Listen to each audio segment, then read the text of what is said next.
সার, হিমাগার ও ন্যায্য মূল্য না পাওয়ায় আলু উৎপাদনের উর্বর ভূমি মুন্সিগঞ্জের কৃষকদের দৈন্যদশা। চাষাবাদের আগ্রহ হারানোয় কৃষকরা আগামী জাতীয় নির্বাচনকে ঘিরে দুর্দশা কাটিয়ে ভাগ্য বদলের নতুন স্বপ্ন দেখেন। এদিকে প্রথমে মনোনয়ন বঞ্চিত হলেও পরে দলের চূড়ান্ত মনোনয়ন পেয়ে উচ্ছ্বসিত বিএনপি প্রার্থী আব্দুস সালাম। নানা প্রতিশ্রুতি দিয়ে ভোটারদের কাছে দোয়া চাইছেন জামায়াতের প্রার্থী এবিএম ফজলুল করিম। মুন্সিগঞ্জ ২ আসন থেকে ফিরে নির্বাচনের খবর জানাচ্ছেন মুশফিকুর রহমান। ভূমিকম্প সহনীয় মোস্ট ডিউরেবল দেশের প্রথম থার্মেক্স রড সালাম স্টিল। সালাম স্টিল বোঝে ডিউরেবিলিটি। সালাম স্টিল মোস্ট ডিউরেবল স্টিল। নদীনালা খালবিলে ঘেরা লৌহজং এবং টঙ্গিবাড়ি উপজেলা নিয়ে গঠিত মুন্সিগঞ্জ ২ আসন। কৃষির সাথে এই জনপদের নারীর সম্পর্ক।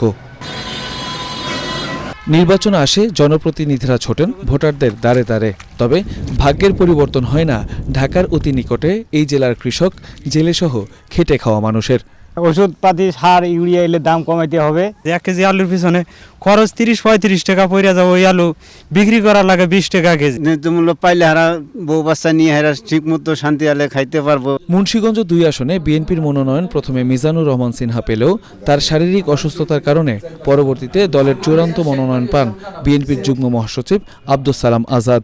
ধানের শীষের প্রার্থী বদল নিয়ে ভোটে কোনো প্রভাব পড়বে কিনা তা নিয়ে আছে নানা আলোচনা। আমরা শুধু শহীদ জিয়ার আদর্শকেই ধারণ করি, এখানে আমাদের কোনো বিভেদ নাই। জনাব মিজানুর রহমান সিনহা এবং অ্যাডভোকেট আব্দুস সালাম এই 2 আসনের জন্য তারা দুজনে একজন রত্ন। আমাদের প্রার্থী কি নিয়ে আমরা সামাজিক অনুষ্ঠানে আমরা গিয়েছি, জনগণ ব্যাপকভাবে আমাদেরকে সমাদৃত করেছে।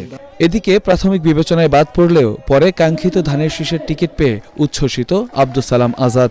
নানা সামাজিক অনুষ্ঠানে যোগ দিয়ে ভোটারদের দোয়া ও ভালোবাসা কুড়াচ্ছেন তিনি। আমি দেশনেত্রী বেগম খালেদা জিয়ার রোগ মুক্তি কামনা করে বিভিন্ন ইউনিয়নে ওয়ার্ডে গিয়েছি। সেখানে আমি আমার নেতা মিজানুর রহমান সিনহার জন্য দোয়া পড়িয়েছি, তার রোগ মুক্তি কামনার জন্য। আমি আশা করব যে সিনহা সাহেব দ্রুত সুস্থ হয়ে আমাদের মাঝে ফিরে আসবে। আমি এবং সিনহা সাহেব দুজনে মিলেই আমাদের জনগণের কাছে নির্বাচনের বার্তা নিয়ে যাব।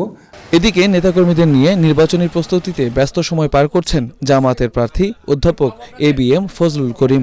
এলাকার সন্তানদের ঢাকায় যাতে যেতে না হয়, এখানেই যেন মেডিকেল কলেজে পড়তে পারে, এখানে যেন বিশ্ববিদ্যালয়ে পড়তে পারে, ইনশাআল্লাহ তার ব্যবস্থা করা হবে। তবে শুধু আশ্বাস নয়, মুন্সিগঞ্জ ২ আসনের মানুষের আর্থসামাজিক উন্নয়নে কাজ করবেন প্রার্থীরা, এমনটাই চাওয়া ভোটারদের। কৃষির সাথে মুন্সিগঞ্জের এই জনপদের সম্পর্ক আদিকাল থেকেই।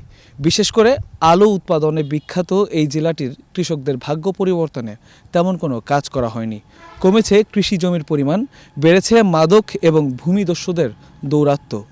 তবুও নতুন করে আশায় বুক বাঁধছেন এই ভোটাররা।